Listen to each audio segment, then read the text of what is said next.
Hi, I'm Tejashwini and I'm part of a group 10. Here now I would like to discuss the action rules discovery example. Here the system which we are using is taken from the LERS example. We are considering the one which we have already used previously. Here we have C is a decision attribute, G is a stable attribute, and A and F are flexible attributes, and X is the object. C is the decision attribute where C1 and C2 are classes, class C1 and class C2. In a stable attribute, the values do not alter, they remain the same. And in the flexible attributes, the values can be altered. Here the main aim of this action rules is to find the action rules which are reclassifying the objects from class C2 to C1. We will use pairs of classification certain rule discovered in LERS example to produce action rules with higher confidence. We will consider both the rules which are having C1 and C2 as decision, as we are reclassifying from C2 to C1. So here, as we have seen the decision attribute C1, from the table we get that X2 and X3 objects belong to class C1, X1, X4, X5, X6 objects belong to class C2. We also need to find A, F and G attributes are belonging to which class, like which object. So we write the same. A1 is belonging to X2, X3, X4, X6. A2 is belonging to X1, X5. F1 is belonging to X1, F4, F2. Similarly, we write for A, F and G, we write which objects they are belonging to. And now to get the certain rules, we have to identify the which attribute is a subset of C1. So if we check A1 is not a subset of C1, A1 is not a subset of C2, but we get A2 is a subset of C2. So we are marking it. This is considered as marked and it is subset of C2. Similarly, F1 is also a subset of C2 and we consider it as marked.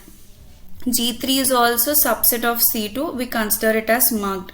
So we write the certain rules using the marked attributes. We write the certain rules that A2 is a subset of C2, F1 is a subset of C2, G3 is a subset of C2. And then later, after getting the first loop, we will generating the rules from sets in first loop by combining the unmarked sets from the first loop. So from the unmarked sets, what we get in the second loop is A1 and F2 will have these objects, A1, G1 will have these objects, A1, G2 will belong to X3, F2, G1 will belong to X2, F2, G2, X3 and X5. So for this also we will use the same concept of identifying the certain rules, and the certain rules which we get at the end is A1 and G2 belong to C1, F2 and G1 belong to C1.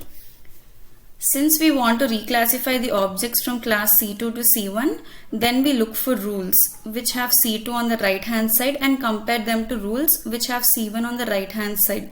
Next we look on the left hand side and see if the two rules have a common attribute, for example A. So we write those two rules below and yes, we see that they have a common attribute A.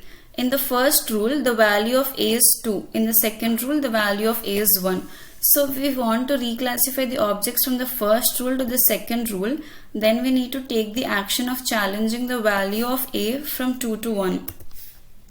So from A to 2 and C2, and from these two we get the following action rule, like A changes from 2 to 1 and G will remain 2. This will give us C which will change from 2 to 1. So we classifying C from 2 to 1. For that we are changing A from 2 to 1 and G will remain 2.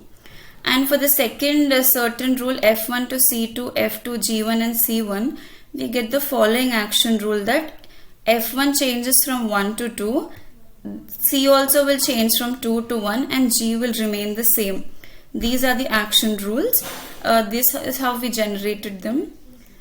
I hope it's clear and thank you. And the question, and there is a single question, like why do we use only certain rules and not possible rules to find the action rules? Certain rules have 100% confidence and we use them just to produce higher confidence, and possible rules confidence is less compared to it. Thank you.